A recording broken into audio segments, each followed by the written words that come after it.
Welcome ladies and gentlemen to MedRundown's 3 on fertilization and embryology. Today, we'll briefly explore the intricate processes of fertilization and early embryology. Let's begin with a look into oogenesis and spermatogenesis.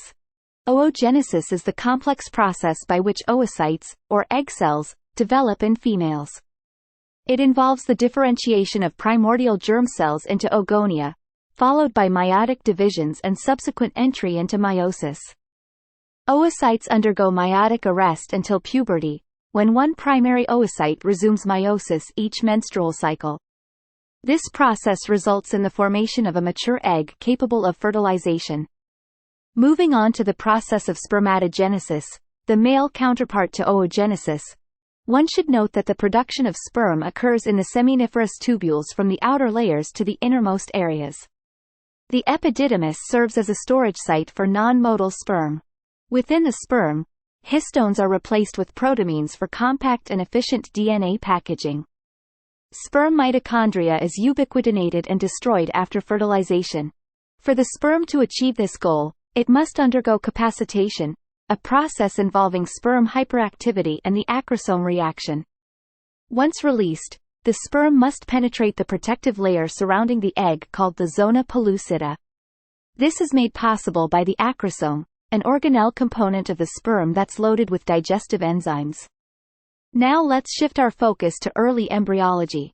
Note that the embryonic phase encompasses the first 8 weeks of development, while the fetal phase extends from the 9th week until birth.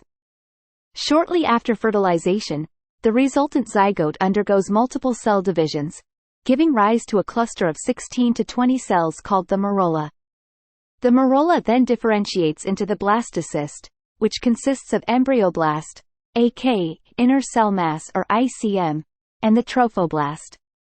The blastocyst is what implants into the uterus. The embryoblast will differentiate into the bilaminar disc with its epiblast and hypoblast. The epiblast, marked by the presence of OCT4, gives rise to the germ layers, ectoderm, endoderm, and mesoderm, in a process we'll delineate further in the future involving primitive streak and node. This germ layer development process is called gastrulation. Neurulation follows, during which the neural plate forms, thanks to BMP inhibition. Then this becomes the neural groove, which folds to become the neural tube, and gives rise to the central nervous system.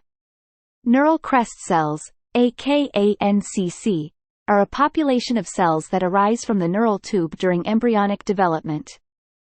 They migrate throughout the body, contributing to the formation of various tissues and structures, including the peripheral nervous system, craniofacial features, and pigment-producing cells, melanocytes. The trophoblast of the blastocyst plays a vital role in establishing contact with maternal tissue and gives rise to the syncytiotrophoblast, invader of the endometrium, and the cytotrophoblast. Finally, I want to briefly cover the subject of toolkit genes. Toolkit genes are a conserved set of genes that control the development of body plans and organ structures across different species. Their importance lies in their fundamental role in shaping the morphology and functionality of organisms. They're crucial in embryology. An example of such a gene is PAX6, an essential gene in neural and eye development. Homozygous mutations in PAX6 lead mice, flies, and men to be eyeless, while heterozygous mutation causes the iris to be missing, aniridia. In this rundown, we've covered some of the highlights of fertilization and early embryology. Be sure to understand the processes of capacitation, gastrulation, and neurulation. Note the importance of PAX6 and look forward to developing greater familiarity with NCC. That's all for today. Thanks for listening.